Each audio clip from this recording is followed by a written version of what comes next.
देखो जी, बार स्टेशन सरसा 12/8/2025 से लगातार नो वर्क पर चल रही है। इसका मेन कारण ये है नो वर्क का कि सरसा पुलिस की वकील हमारे अमित शाह हैं, उनके साथ जाति कर रखी। जाति क्या है ये मैं फैक्ट्स बताता हूँ आपको कि इनका मोरीवाड़ा गांव के अंदर एक प्लॉट है और प्लॉट पर इनका प्रीमिसेस बना हुआ है। डीटीपी दफ्तर वालों ने इनको नोटिस दिया था, उस नोटिस का इन्होंने रिप्लाई दे दिया और इनका जो ये मैटर है वो सिविल कोर्ट में पेंडिंग है। सिविल कोर्ट ने स्टेटस को दे रखा है। इसके बावजूद 29/7/2025 को इस डीटीपी ऑफिस में एक अभिषेक कुमार जेई है जो कि कथित रूप से ये कह रहा है कि जी कि मैं तो 28/7 को एक ऑर्डर पास होया था जिसमें इस बिल्डिंग को गिराने के लिए किया गया था डीटीपीसी साहब से कि ये कंट्रोल्ड एरिया में है, नाजायज़ बनी हुई है। तो वो सुबह 8:25 या 30 पर इस प्रीमिसेस के अंदर दीवार फांद के और इसके अंदर आ गया। कोइंसिडेंटली अमित जी वहाँ पहुँच गए।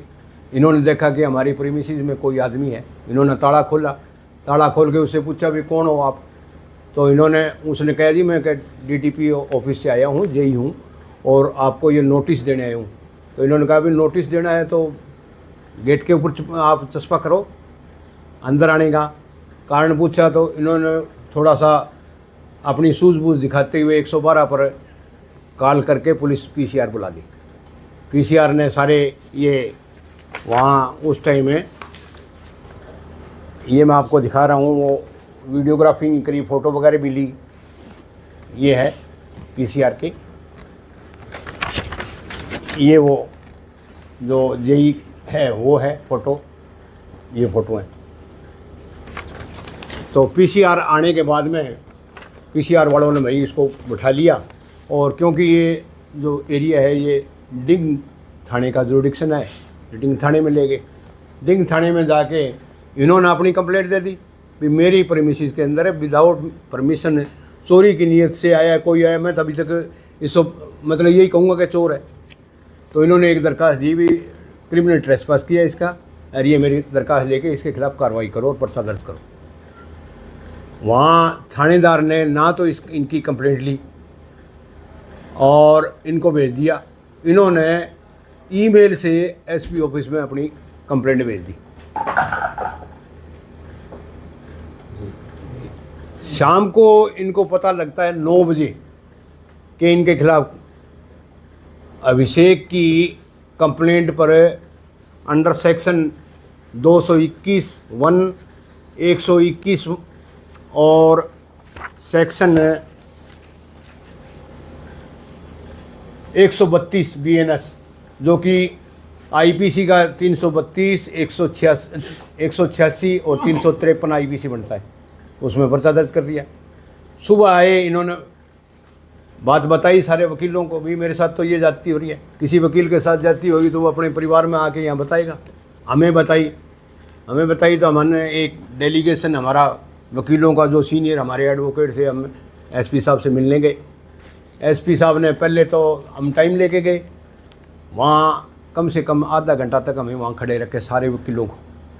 उसमें वकीलों का काफ़ी हम समझ रहे थे कि ह्यूमिलिएशन ही है। और जब बात की तो वो कहने लगे कि जी मैं कोई डीएसपी है, एक डीएसपी है, चाहे इलाहाबाद का है चाहे अपना यहाँ है, तो उनसे इंक्वायरी करा के आपके सॉर्ट आउट करा दूँगा। उसके बाद में जी परसों 11 तारीख को अमित जी को बुलाया। अमित जी ने मौका दिखाया डीएसपी को, वो इंक्वायरी दे दी गई चोपटा डीएसपी राज सिंह जी को। राज सिंह जी आए, इन्होंने मौका दिखा दिया। वो कहने लगे जी कि बयान लिखाओ। बयान लिखने के लिए इनने फिर कहा जी मेरे साथ चलो, तो हम कई वकील साथ में जाके बयान लिखाए। उस पर कोई कार्रवाई नहीं हुई। उसके बाद में नेक्स्ट डे कोई कार्रवाई नहीं हुई तो हमने फिर मीटिंग बुलाई तो ये तो सरासर पुलिस की हमारे पर जाती है एट्रोसिटी समझो एक किस्म की। जब वकील के साथ कोई न्याय नहीं मिलेगा, हमारा कोई फॉल्ट नहीं है, एक झूठी एफआईआर दर्ज कर दी गई और वकील वाली कंप्लेंट पर कोई जो कंप्लेंट इन्होंने दी थी उस पर कोई कार्रवाई नहीं हुई। तो हमने जनरल हाउस की मीटिंग में फिर बाद में इसको इनडेफिनेटली यानी नो वर्क पर रहने का फ़ैसला लिया। और ये फ़ैसला जब तक चलेगा जब तक कि हमें कोई एक तो पर्चा कैंसिल नहीं हो जाता और एक उस डीडीपी के जो जेई है डीटीपी ऑफिस का जब तक उसके खिलाफ पर्चा दर्ज नहीं हो जाता। इसको लेके हम चल रहे हैं, तो देखते हैं क्या होता है। अभी हमने हमारे हरियाणा जो बार एसोसिएशन है उससे भी बात करनी है, उसको भी देंगे। मैं सर बार काउंसिल को भी हमने इन्फॉर्म कर दिया है। और जो रेजुलेशन था हमारा, जो हमने मीटिंग में रेजुलेशन पास किया था, तो वो मैं थोड़ा सा उसकी डिटेल बताना चाहूँगा कि हमने ये रेजोल्व किया था, जिसकी कॉपी हमने एक तो चीफ सेक्रेटरी को भेजी है, एक डीजीपी को भेजी है, एक डिप्टी कमिश्नर सरसा को भेजी है, एक डीजीपी हिसार को भेजी है और बार काउंसिल को हमारी भेज दी। तो अब आगे का रास्ता तो सोमवार तक देखते हैं, क्या हमारी डिमांड पूरी होती है कि नहीं होती, ये बात हमारी मानी जाती है कि नहीं जाती, उसके बाद में रास्ता तय करेंगे। हम पीछे हटने वाले नहीं हैं। जब तक एफआईआर जो अमित शाह के खिलाफ, हमारे वकील भाई के खिलाफ दर्ज की गई है, वो वापस ना ली जाए और उसके खिलाफ कार्रवाई नहीं हो जाती। सोमवार को हमने जनरल हाउस की मीटिंग फिर बुलानी है इस पर रिव्यू करने के लिए। हम सोमवार को ऑल हरियाणा की नो वर्क की सभी बार को हम रिक्वेस्ट करेंगे। हम करने जा रहे हैं सोमवार से, सोमवार को यानी पूरे हरियाणा में नो वर्क की हम रिक्वेस्ट करेंगे, कॉल लेंगे।